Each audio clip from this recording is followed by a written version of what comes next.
They used FTL for what? A story by user Random3x.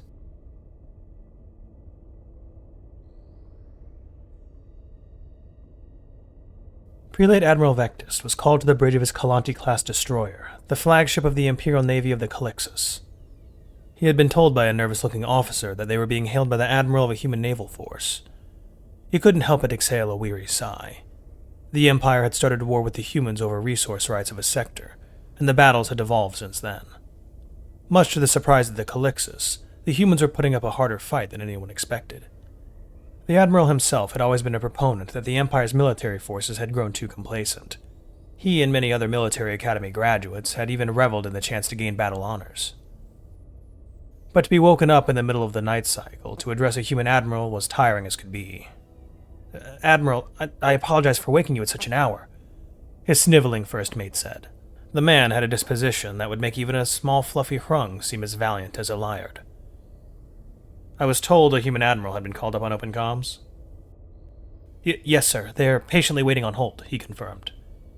"Sensors, officer, can we detect them?" "No, sir. The sensors are detecting many relays. The cowards are likely not even in the system." "Typical," the Admiral muttered. Humans never fought in direct attacks, and continued with what they called guerrilla tactics, often ambushing and running away before their honorable warriors could retaliate.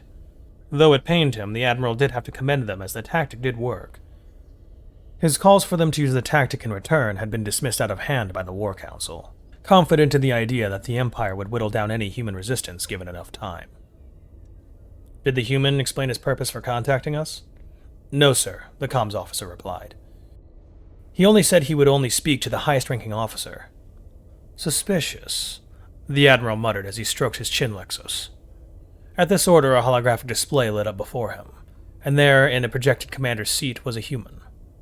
To his eyes, the human race appeared frightfully ugly. Something about them not genetically engineering symmetry disturbed many of the inexperienced of his crew. He, however, was an academy graduate, so he wouldn't let the hideousness of the human projected before him bring up his protein packet. "Are you the highest-ranking officer?" the human asked. "Indeed. I am Prelate Admiral Vectis of the Empire. One of the few exalted amongst my race," the Admiral replied. "Ah, perfect. Our intel told us a bigwig was in this battle group, but hard to tell. Confirm with your own peepers and all," the human replied, flashing his teeth in a threat gesture.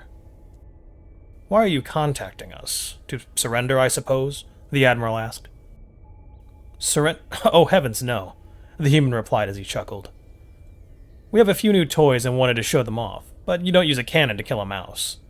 The human held both its grasping appendages upwards and moved its shoulders in an up and down motion. The Admiral remembered a part in his enemy's studies that identified this gesture as a shrug, which roughly meant, "I guess." "So you wish to battle?" "Yes, I suppose we do. Mind if we have a good old scrap?" The human asked as it balled up its grasping appendages and made circular motions. "Very well, we shall engage you in a proper fight. None of your attack and run," the Admiral replied, hoping to gain the honor of the first real fight of the war. "Of course, no running. We have our new toys. Between you and me, when we use them, we can't run for a little while," the human explained as it tilted its head and closed one of its eyes. "So, where shall we face in glorious battle?" "Oh, don't worry, we'll come to you," he replied as communications abruptly cut off. Quickly realizing the meaning behind his words, the Admiral slammed a button to call high alert to the entire battle group. The humans were on their way to attack them. "Sir, we are detecting gravitational anomalies," the sensor officer declared. This was good. It meant they were using their FTL to drop into system. It seemed the human was true to his words. In a few of the wrecks they had studied, the engineers had confirmed that human FTL drives were horribly inefficient. They required a long recharge time between uses, and to return to normal space caused severe gravitational anomalies that they could easily detect. This was part of why the humans had stuck with ambushes. "What is its heading?" the Admiral asked the comms officer. "Straight ahead?" the sensors officer replied, sounding panicked. "Sir, get the shields up. They are dropping in directly—" The sensors officer was unable to finish his sentence as a dozen human battlecruisers appeared directly above the Admiral's fleet. It was as he looked on he couldn't help but feel horror. It was common knowledge that FTL travel had to have the gravity compensated for. It was why the Calixus used anti-reality bubbles. But this human had actually weaponized the return to normal space. Appearing above each of his ships were micro-black holes caused by the infinite mass that human ships had generated with their own FTL drives. His escort ships had all been shredded, while the human ships that, through some insane engineering, had shunted the micro-black holes behind their engines were now charging towards his undefended ship. Worse still, they were above his ship, oriented by his perspective upside down. Looking at the ship approaching his, he could see the cannons were already pointing upwards, and the time it would take to reorient his own point defense cannons would be too long. "Sir, they've begun shredding our armor," the engineering officer declared. Though, the reality is, he didn't need to. The view outside of his bridge was a sight to behold. Those humans weaponized their own substandard FTL drives. I wonder if we'll actually stand a chance now. The Admiral's last words were all that was able to be recovered from the wreckage of his flagship.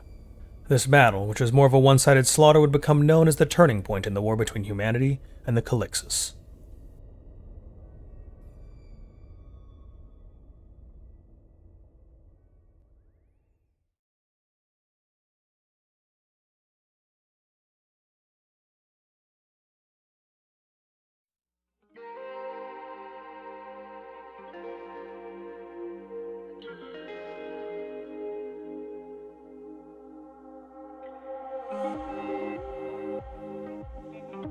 Hey everyone, thanks for watching. If you're new here, welcome aboard. Check out the description for the story, and join the Discord if you like. Consider supporting the channel and the author as well. It's a dangerous world out there, but remember to be brave and look up to seek the stars.